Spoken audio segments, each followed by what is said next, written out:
Hey, what is up, everybody? This is Stevie Breach coming to you here today. I am driving home on my way home from work. Yesterday, I did a live stream, basically talking about the Saturday night's main event. And then all of a sudden, Nick Aldis gets on Twitter and he names another match. We've already got Goldberg versus Gunther. We've got McIntyre versus Orton. We've got LA Knight versus Seth Rollins. And now we have our fourth match. The match is going to be Jimmy Uso going up against Solo Sikoa for the United States Championship. I know I was thinking that maybe we would have like Karrion Kross have a match against Sami Zayn if he rose from the dead. I thought that there was a chance that he would just get all taped up like Diamond Dallas Page in the dying days of WCW. I don't think he ever had a match where he couldn't tape up his ribs, looking like he was injured. He started wrestling in jeans a lot, looking like everything was a street fight back in the day.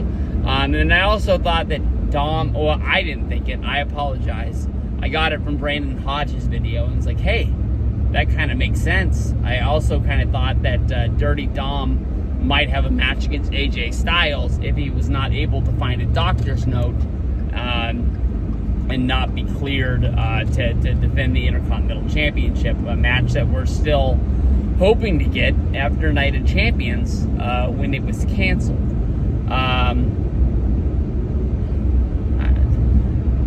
I made that live stream. Today I basically clipped up the videos talking about the matches, and I uploaded those, and now we got a new match.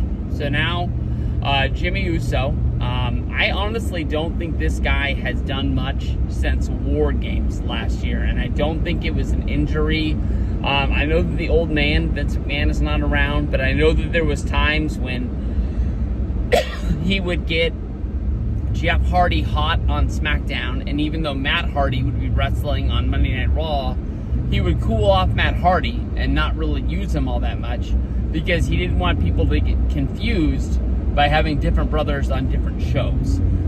Jimmy Uso went so long without being seen that he made a run-in on SmackDown. I believe it was to help out LA Knight a few weeks ago, and I thought it was Jey Uso who was running down to the ring. And when he was doing that run-in, Jimmy was like really hobbling, almost like he was hurt. And I was like, what the hell did he get hurt doing? Now, maybe Jimmy had a match on Speed, or maybe Jimmy had a match on Main Event, and that's where he's been pretty much this calendar year.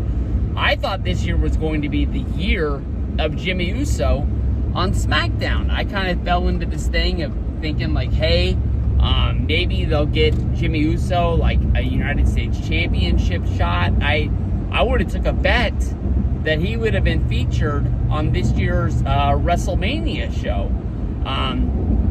I really thought that he would have been there, especially one of the two nights. But the only time we saw him was him celebrating with his brother.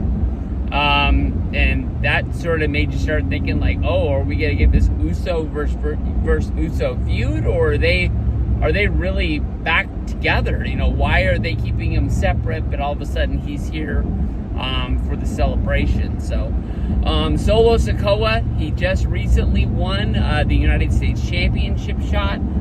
We haven't seen Jacob Fatu besides for him jumping Solo Sikoa on SmackDown. I know this is a new company, pretty much, a new place. There's a new booker, a new writer, all that jazz. But these guys don't really like handing out the title match rematches after title change.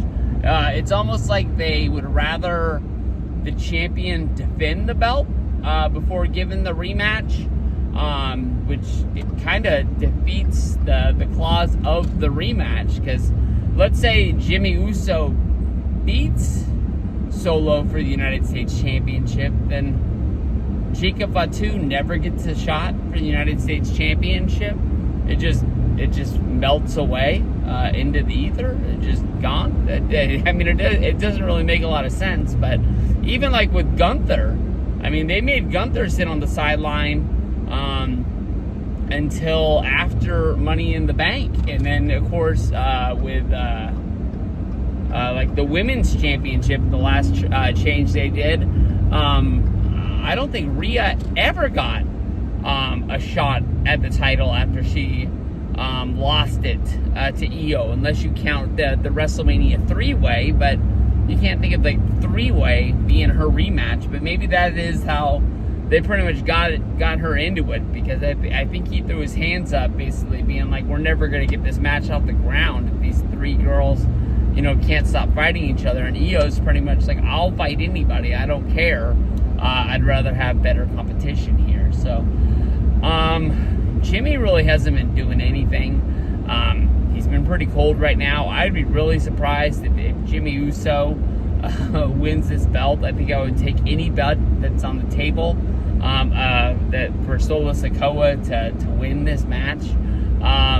It honestly kind of seems like it's a little bit of a throwaway, but since Money in the Bank, they've made Solo Sikoa pretty comical to the point where it seems like he's selling a lot more. He's got a more cartoony face. I don't want to take the serious away from Solo, but I do like the fact that this guy sat on the sideline, learning from Roman, being the heater for so long, to basically stop wrestling pretty soon after he finally got the chance at wrestling. So I'm looking like I really want to see more from him. So Solo getting a win here and then moving on down to the road where we could get a rematch against Jacob Batu. I'm all for it. And I think the match is going to be good. Saturday night's main event coming up on Saturday. I'll get this up and going. Peace out, everybody.